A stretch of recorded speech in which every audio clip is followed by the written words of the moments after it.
So what's up mga kapadyak, ay makichannel po pala from Gulong Talapang Bike Shop. So for today's video ay may vlog po tayo isang MTB na medyo high-end to, Olympus. Ito pong Olympus Deimos and Olympus H.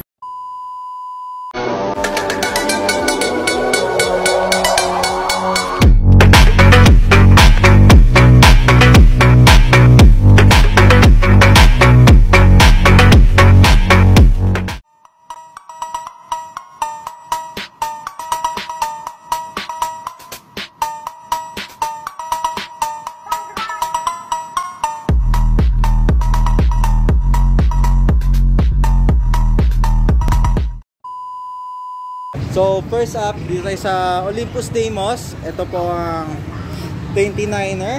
Okay, yan, napakaangas. Then ito yung isang Olympus H bike, dalawang model. Then simula tayo sa yan. Ito po ang Olympus cockpit yan, stem, ito stem, handlebars, then seat post. Then sumunod naman, naka hydraulic din siya na C. Myers. Alright, C. Myers.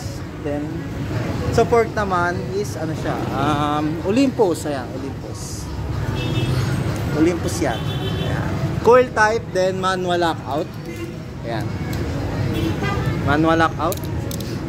Then ang kinaganda naman ni Olympus Deimos ay naka Maxxis na siya. Maxxis na siya. Ayan, Maxxis base 29 by 2.10. Then naka-disc brake siya na 160, kanyang rotor. Then ano pa ba? Sa likod. Yan. Ang ganda ng Olympus Deimos. Ayan, Deimos. Ganda ng kulay niya. Ito po is black silver. Then si Olympus H is black green. Alright. Then may pagkain gold niya. Gold yung kanyang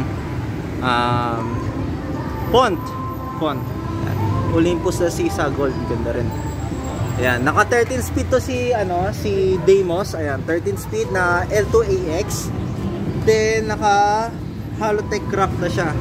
Ayan, Halotech crank na 32 yata to, 34. Ayan. Then naka YBN chain. Ayan, YBN yan. Yan ang kinaganda kay Olympus. Ayan.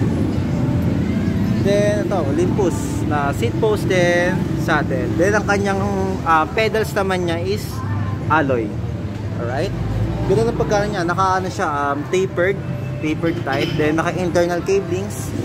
Ito, bali isa nasa labas to, pang hydraulic. Pwede rin ipasok kasi naka ready siya sa ayan, to.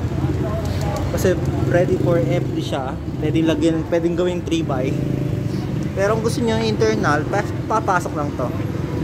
Same lang din kay Olympus H. Right? Ayan. Bali, ito naman si Olympus H, naka 12 speed naman siya. Ito si Deimos, naka 13 speed. Ayan. So, yun po ang ating vlog for today. Ayan.